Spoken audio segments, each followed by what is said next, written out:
Bom, ainda sobre toda esta confusão, eu converso agora com Jefferson Bittencourt, Head de Macroeconomia do ASA. Jefferson, obrigado por estar aqui com a gente nesta tarde de segunda aqui no CNN Money. Obrigado mesmo por abrir um espaço na tua agenda.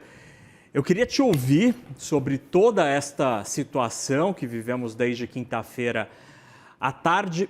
Será que dá para dizer que o pior da implicação disso tudo já passou ou ainda não?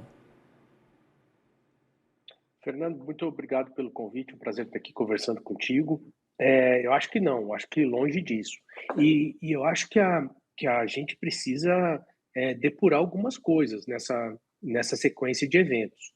A primeira é a comemoração, entre aspas, do mercado sobre o relatório bimestral, que na verdade é a grande motivação para o IOF, né? A comemoração vinha do fato de que o governo estava sendo mais transparente. Claro, absolutamente louvável que o reconhecimento de que o governo está sendo mais transparente, reduziu significativamente a projeção de despesas, revendo medidas que eram de difícil performance, incrementando a previsão de algumas despesas que estavam subestimadas, como a Previdência. Então, reviu receitas que estavam superestimadas para baixo, reviu despesas que estavam subestimadas para cima, ganhou mais transparência.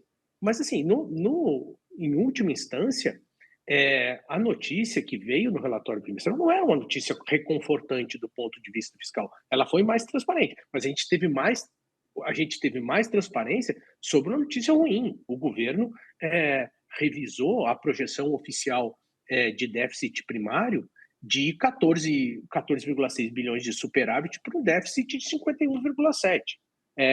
E isso às custas de mais receitas não recorrentes, de elevação do nível de despesa em 12 bilhões, mais 7 bilhões de crédito extraordinário. Então, assim, são várias notícias desconfortáveis do ponto de vista fiscal que foram contrapostas por um IOF maior. Então, assim, teve mais transparência, ficamos sabendo que o diagnóstico das contas é pior do que o governo vinha falando, mais alinhado com o que o mercado vinha dizendo. Mas o governo foi e reconheceu publicamente que a situação fiscal é desconfortável e que ele precisa de receitas.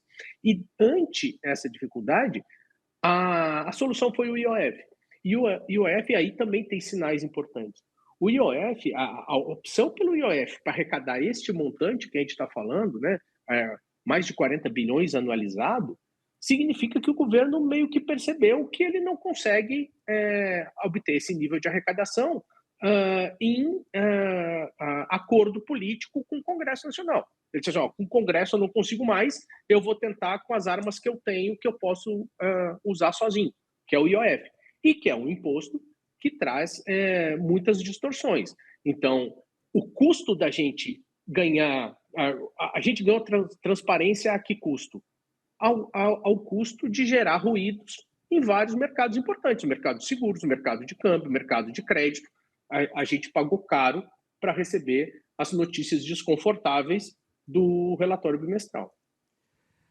E diante dessa saída fácil pelo IOF, né, é literalmente uma canetada, Jefferson, a gente teve uma série de reações, elas ainda não, aparentemente não terminaram, né? Inicialmente lá na própria quinta-feira, quando vários agentes econômicos explicaram racionalmente por que aquela medida era ruim, e essa reação continua hoje, né? Esse manifesto de várias entidades demonstrando preocupação com o impacto nos custos das empresas via operação de crédito. Te parece que a argumentação contrária a esta decisão ela é robusta o suficiente para eventualmente... Eu não quero que você me diga o que pensa o Fernando Haddad, mas os argumentos, eles seriam suficientes, te parece, para demover o governo desta alternativa com novas medidas voltando atrás? E se o governo, Jefferson, adotar alguma medida, por exemplo, não, ok, vamos revisar esta ou aquela medida para além do que já foi anunciado, o que o governo poderia fazer para compensar essa queda de arrecadação? Um caminho que o governo parece que vai investir é na regulamentação da venda, né, do óleo das áreas não contratadas do pré-sal. Isso poderia ser um caminho, o governo veio com uma nova estimativa aí na casa de 15 bilhões que poderia conseguir com essa iniciativa, com essa concessão desse óleo excedente, poderia aliviar a previsão de arrecadação do IOF para 2025. Poderia tirar da mesa o IOF e trazer essa receita, mas isso é algo que ainda precisa passar pelo Congresso, isso precisa ter o leilão, o certame, em particular, para obter essa arrecadação. Depende do preço do petróleo no mercado internacional, depende da volatilidade do câmbio, então seria uma alternativa para essa receita do IOF. Assim, realmente é muito preocupante a questão do IOF, porque, além da questão do mérito, tem várias questões operacionais que precisam ser superadas em vários segmentos. Na questão da tributação do VGBL, tem várias questões a serem superadas, inclusive questões legais sobre como recolher o imposto de algo que já virou patrimônio do fundo, né? Assim, o aporte já virou patrimônio do fundo, já é daquele CNPJ, não é mais do CPF, e eventualmente o imposto precisaria ser recolhido dali. Então tem várias questões operacionais. No caso do IOF câmbio, tem um tema que, enfim, eu reputo como muito importante, que é a sinalização do interesse do Brasil em entrar na OCDE. É algo que nos últimos até 2022, de 2016 a 2022, era algo bem relevante na estratégia de inserção internacional do Brasil. É um selo importante para o país, inclusive para a rolagem da dívida do país, fazer parte da OCDE. A redução paulatina do IOF câmbio foi uma estratégia para se adequar à OCDE para viabilizar a entrada do Brasil. Assim, o IOF câmbio é visto pela OCDE como um ruído no livre fluxo de capitais. Então, houve a indicação de que o Brasil precisava endereçar a questão do IOF câmbio. E aí foi feito um planejamento para o IOF câmbio desaparecer em 2028. Quando o país decide que não vai acabar com o IOF câmbio, seria importante o Brasil vir a público e dizer assim, não, nós desistimos de entrar na OCDE, e falar isso claramente. Porque fica essa dúvida, bom, como é que fica nosso processo de inserção na OCDE se a gente decidiu que não vai acabar com o IOF câmbio? Então tem essas coisas assim, operacionais que precisam ser superadas, e essas questões estratégicas de longo prazo que também estão envolvidas nesse debate sobre essa reativação forte do IOF que a gente está vendo. Esse aspecto é realmente super importante, porque aí não trata apenas de uma linha do orçamento que vai ajudar ou não fechar o orçamento deste ano, né? Se trata de fato de uma decisão de um Estado que deixa ou não de ter uma bandeira, uma pauta que era, enfim, parecia ser de vários governos, de Estado de fato, na entrada na OCDE. Agora, Jefferson, a gente, ao longo dos últimos meses, foi muito interessante observar o debate fiscal, porque ele veio você teve ali muita preocupação no ano passado sobre a situação fiscal. E aí, quando ficou claro a maneira com que este governo ia tratar das contas públicas, parece que neste ano de 2025 a preocupação meio que arrefeceu, mas com aquela sensação amarga de que, olha, esse governo não vai fazer nada. E aí o próximo governo é que talvez mude alguma coisa fundamental nas contas públicas, de modo a endereçar os nossos problemas. Diante desta percepção, que já estava precificada, me parece que em todo o mercado financeiro, se o governo só tivesse anunciado o bloqueio e o contingenciamento, como teria sido a sexta-feira e o dia de hoje? Acho que tu tocaste num ponto, assim, eu costumo usar uma metáfora de política monetária para política fiscal. O balanço de riscos da política fiscal está assimétrico. Assim, a probabilidade, o volume de probabilidade da gente ter uma melhora estrutural da política fiscal daqui até o final de 2026 é muito menor do que a probabilidade da gente ter uma nova derrapada fiscal até o final de 2026. Por quê? Porque o compromisso do governo é claro, assim, é muito claro o compromisso do governo com as regras que estão estabelecidas, com uma meta de resultado primário zero para esse ano, 0,25 para o ano que vem, e um arcabouço fiscal que faz a despesa crescer até 2,5% real. Esse é o melhor que o governo vai entregar. E esse melhor que o governo vai entregar é claramente insuficiente para endereçar uma trajetória sustentável para a nossa dívida. Então, o melhor cenário é um cenário onde o governo faz um esforço hercúleo e entrega algo que é insuficiente para a sustentabilidade da dívida. O pior cenário é esses rumores que ficam incomodando assim, a percepção sobre o fiscal, sobre eventualmente um aumento adicional do Bolsa Família, que poderia custar até 25 bilhões de reais. Se na quinta-feira o anúncio fosse só do contingenciamento e do bloqueio, essa contenção que no total ultrapassou 30 bilhões de reais, o mercado daria um valor positivo para isso, no sentido de que agora a gente estava falando mais claramente sobre as coisas, né? E aí a gente poderia ver do ponto de vista micro, por exemplo, o ano passado foi muito negativo ficar sustentando aquela arrecadação de 55 bilhões de reais do CARF até o segundo semestre, quando todo mundo sabia que cronologicamente era impossível alcançar aqueles 55 bilhões. Esse ano, a previsão de arrecadação do CARF de 28 para 0, a mudança já se deu agora em maio, então isso seria visto como positivo, mas ficaria ainda assim a dúvida, porque sem o IOF, essa contenção de 30 bilhões não seria de 30 bilhões, seria de 50. Nossa. E aí 50 é um quarto de toda a despesa de toda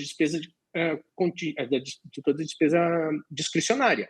Então ficaria a dúvida assim, bom, o governo vai conseguir sustentar isso? Como é que vai ficar a relação com o Congresso com 12 bilhões de emendas travadas, que seria o correspondente se a gente tivesse 50 bilhões de bloqueio? A gente teria uma discussão de outra natureza. Bom, como é que vai ajustar estruturalmente esse corte de um quarto de toda a despesa discricionária?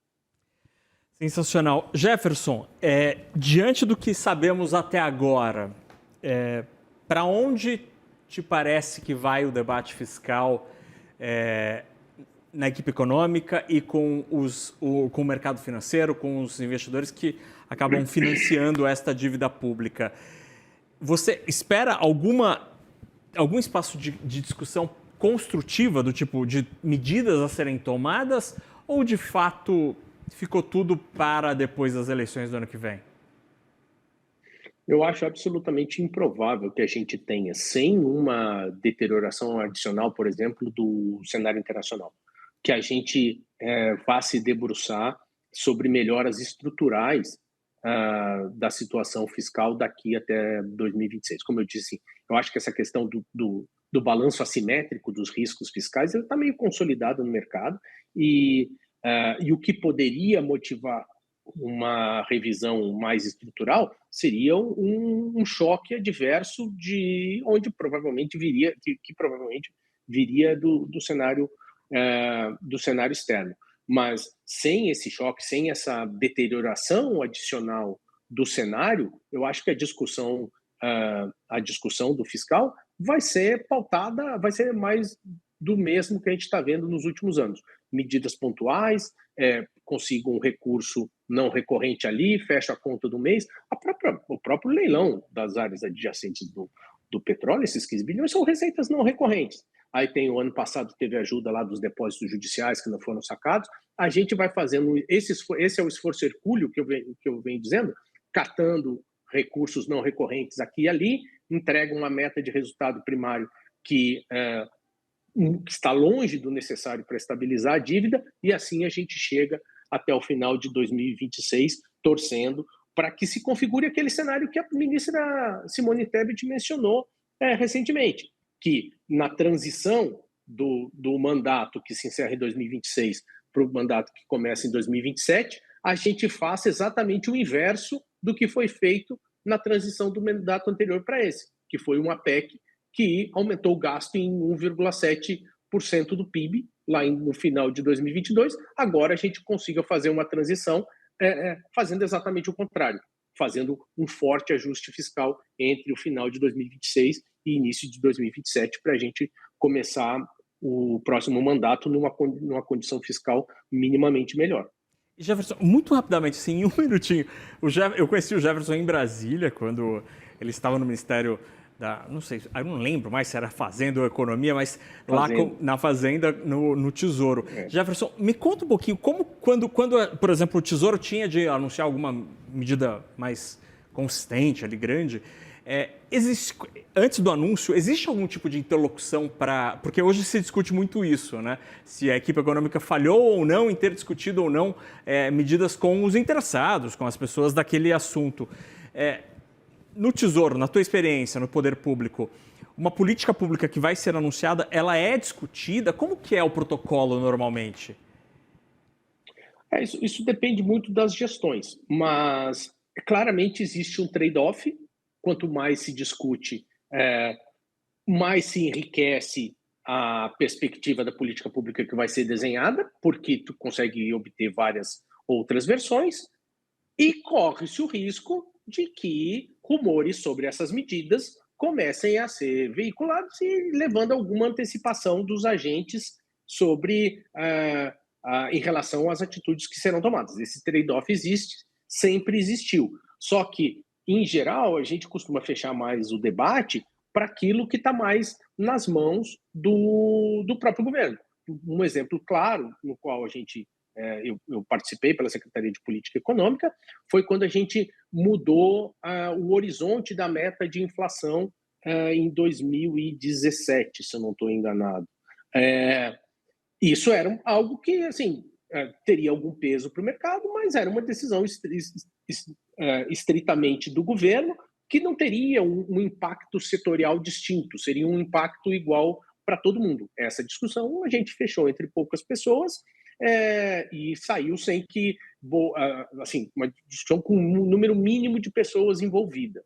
Agora, quando a gente está discutindo implicações setoriais, aí a gente vê que algum debate é claramente necessário, porque, voltando, né, o exemplo que eu dei do caso do IOF sobre os seguros, tem questões operacionais, de sistemas legais que precisam ser superados para a aplicação do IOF. Tem alguns casos que, nesse trade-off entre evitar vazamento e aprimorar a medida, tem que ceder um pouco e conversar com os setores, não tem jeito. Interessantíssimo, interessantíssimo o que Jefferson Bittencourt, head de macroeconomia do ASA, nos conta sobre esse trade-off na formulação das políticas públicas entre melhorar a qualidade do que está sendo proposto e o risco de vazar que sempre existe. Jefferson, obrigado pela conversa, obrigado por abrir 10 minutinhos na tua agenda hoje. Boa semana.